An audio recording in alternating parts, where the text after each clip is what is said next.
नमस्कार दोस्तों, मेरे YouTube चैनल कहानियाँ में आपका स्वागत है। आज मैं आपके लिए लेकर आई हूँ मुंशी प्रेमचंद जी की कहानी, जिसका शीर्षक है एक आंट की कसर।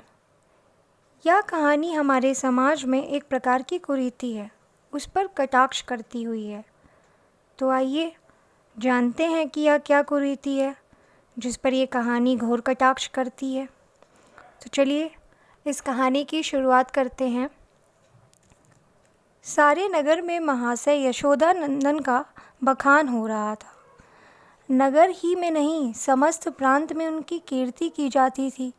समाचार पत्रों में टिप्पणियां हो रही थीं। मित्रों से प्रशंसापूर्ण पत्रों का तांता लगा हुआ था।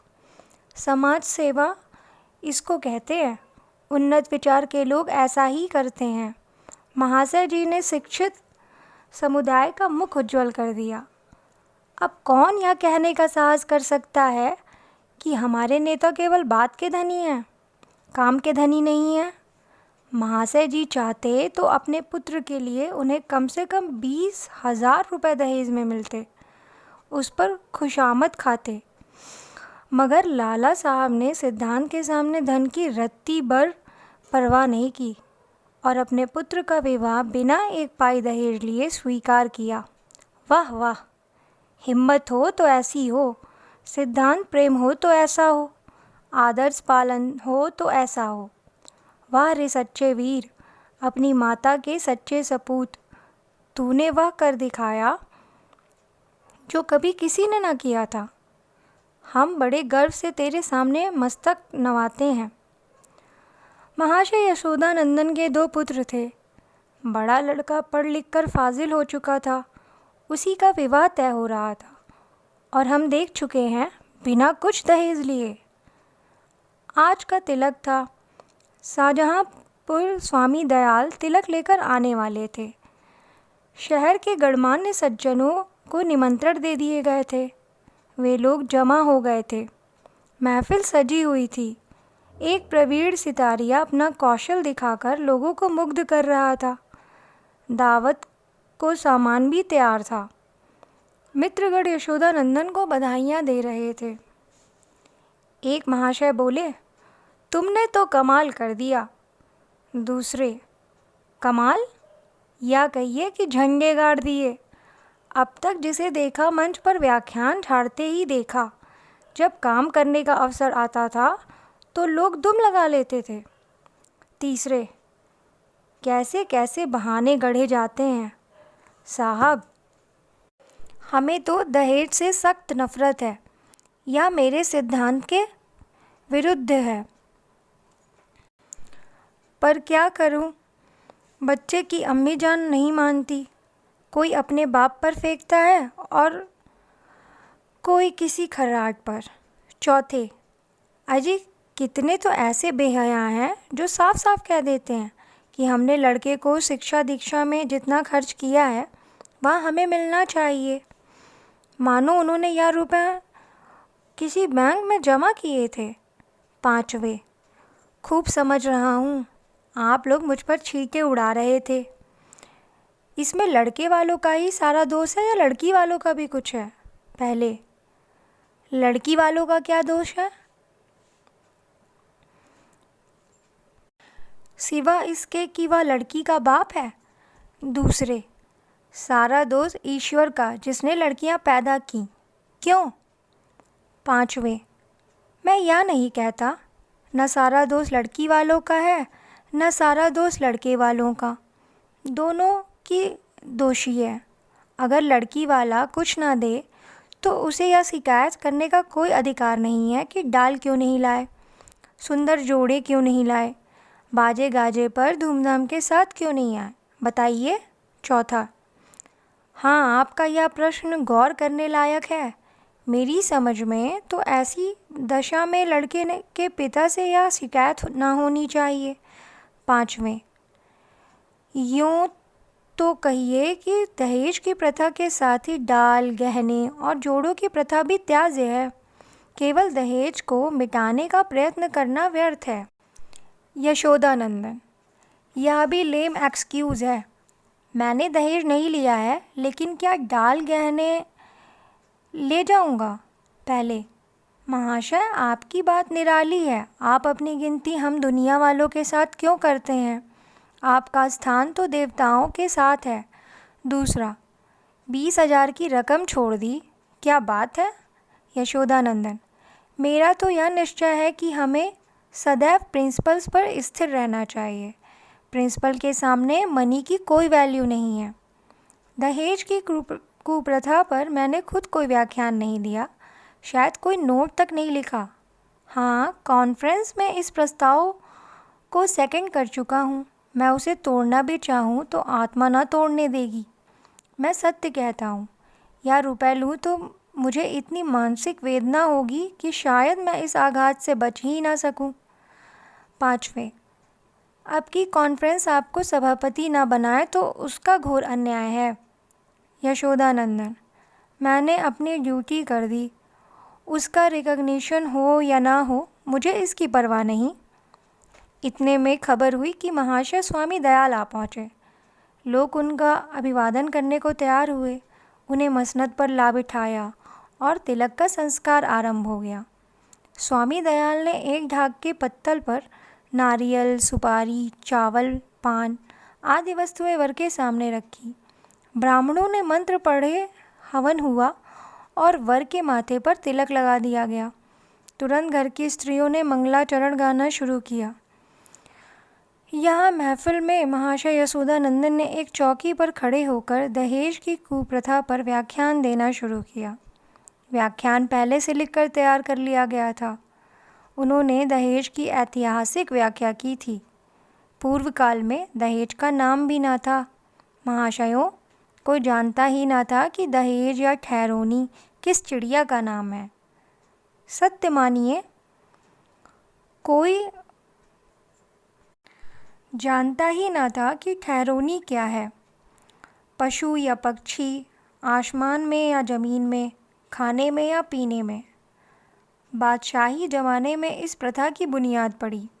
हमारे युवक सेनाओं में सम्मिलित होने लगे।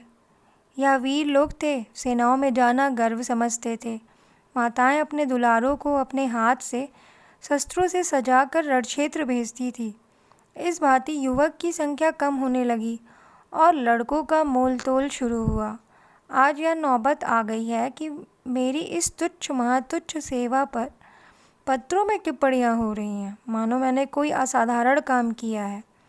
मैं कहता हूँ, अगर आप संसार में जीवित रहना चाहते हो तो इस प्रथा के तुरंत अंत कीजिए। एक महाशय ने शंका की, क्या इसका अंत किए बिना हम सब मर जाएंगे? यशोदानंदन, अगर ऐसा होता तो क्या पूछना था? लोगों को दंड मिल जाता। और वास्तव में ऐसा होना चाहिए। यह ईश्वर का अत्याचार है कि ऐसे लोभी, थन पर गिरने वाले, बुर्दा फरोश, अपनी संतान का विक्रय करने वाले नराधम जीवित हैं और समाज उनका तिरस्कार नहीं करता, मगर वह सब बुर्द फरोश हैं इत्यादि। व्याख्यान बहुत लंबा और हास्य भरा हुआ था। लोगों ने खूब वाहवाही की। अपना वक्तव्य समाप्त करने के बाद उन्होंने अपने छोटे लड़के परमानंद को, जिसकी अवस्था 7 वर्ष की थी, मंच पर खड़ा किया। उसे अपना एक छोटा सा व्याख्यान लिखकर दे रखा था। दिखाना चाहते थे कि इस कुल के छोटे बालक भी कितने कुशाग्र बुद्धि हैं। सभा समाजों में बालकों से व्याख्यान दिलाने की प्रथा है ही। किसी को कुतूहल ना हुआ। बालक बड़ा सुंदर, होनहार, हंसमुख था। मुस्कुराता हुआ मंच पर आया और एक जेब से कागज निकालकर बड़े गर्व के साथ उच्च स्वर में पढ़ने लगा। प्रिय बंधुवर, नमस्कार। आपके पत्र से विदित होता है कि आपको मुझ पर विश्वास नहीं है। मैं ईश्वर को साक्षी करके धन आपकी सेवा में इतनी गुप्त रीति से पहुंचाऊंगा, किसी को लेस मात्र भी संदेह न होगा। हाँ, केवल एक जिज्ञासा करने की धृष्टता करता हूँ। इस व्यापार को गुप्त रखने से आपको जो सम्मान और प्रतिष्ठा लाभ होगा और मेरे निकटवर्ती में मेरी जो निंदा की जाएगी, उसके उपलक्ष्य में मेरे साथ क्या रियायत होगी। मेरा विनीत अनुरोध है कि 25 में से 5 निकालकर मेरे साथ न्याय किया जाए। महाशय यशोदानंदन घर में मेहमानों के लिए भोजन परोसने का आदेश करने गए थे। निकले तो यह वाक्य उनके कानों में पड़ा, 25 में से 5 मेरे साथ न्याय किया जाए। चेहरा फाक हो गया। झपट कर लड़के के पास गए, कागज उसके हाथ से छीन लिया और बोले, नालायक, यह क्या पढ़ रहा है? यह तो किसी मुवक्किल का खत है जो उसने अपने मुकदमे के बारे में लिखा था। यह तू कहाँ से उठा लाया? शैतान, जा वहाँ कागज ला जो तुझे लिख कर दिया गया था। एक महाशय, पढ़ने दीजिए। इस तहरीर में जो लुत्फ़ है वह किसी दूसरी तकरीर में ना होगा। दूसरे, जादूवा जो सिर चढ़ के बोले। तीसरा, अब जलसा बर्खास्त कीजिए, मैं तो चला। चौथे, यहाँ भी चलते हुए यशोदानंदन, बैठिए बैठिए, पत्तल लगाए जा रहे हैं। पहले, बेटा परमानंद, जरा यहाँ तो आना, तुमने यह कागज कहाँ पाया? परमानंद, बाबूजी तो लिखकर अपने मेज के अंदर रख दिया था। मुझसे कहा था कि इसे पढ़ना, अब नाहक मुझसे खफा हो रहे हैं। यशोदानंदन, वह यह कागज़ था कि सुअर, मैंने तो मेज के ऊपर ही रख दिया था। तूने ड्रॉर में से क्यों यह कागज़ निकाला? परमानंद, मुझे मेज पर नहीं मिला। यशोदानंदन, तो मुझसे क्यों नहीं कहा? ड्रॉर क्यों खोला? देखो, आज ऐसी खबर लेता हूँ कि तुम भी याद करोगे। पहले यह आकाशवाणी है। दूसरे, इसको लीडरी कहते हैं कि अपना उल्लू सीधा करो और नेक नाम भी बनो। तीसरे, शर्म आनी चाहिए, या त्याग से मिलता है, धोखेधड़ी से नहीं। चौथे, मिल तो गया था पर एक आँच की कसर रह गई। पाँचवें, ईश्वर पाखंडियों को यूं ही दंड देता है। यह कहते हुए लोग उठ खड़े हुए। यशोदानंदन समझ गए कि भंडा फूट गया, अब रंग न जमेगा। बार बार परमानंद को कुपित नेत्रों से देखते थे और डंडा तौलकर रह जाते थे। इस शैतान ने आज जीती जिताई बाजी खो दी। मुंह में कालिख लग गई, सिर नीचा हो गया। गोली मार देने का काम किया है। उधर रास्ते में मित्रवर्ग यूँ टिप्पणियाँ करते जा रहे थे। एक, ईश्वर ने मुंह में कैसी कालिमा लगाई कि हयादार होगा तो अब सूरत न दिखाएगा। दूसरा, ऐसे ऐसे धनी मानी विद्वान लोग ऐसे पतित हो सकते हैं, मुझे यही आश्चर्य है। लेना है तो खुले खजाने लो, कौन तुम्हारा हाथ पकड़ता है? या क्या कि माल चुपके चुपके उड़ाओ और यश भी कमाओ। तीसरा, मक्कार का मुँह काला। चौथा, यशोदानंदन पर दया आ रही है। बेचारे ने इतनी धूर्तता की, उस पर भी कलई खुली गई, बस एक आँच की कसर रह गई। तो दोस्तों, यह कहानी यहीं पर समाप्त होती है। आशा करती हूँ कि आपको यह कहानी पसंद आई होगी। इस कहानी को अपने दोस्तों के साथ शेयर, सब्सक्राइब और लाइक ज़रूर कीजिएगा। धन्यवाद।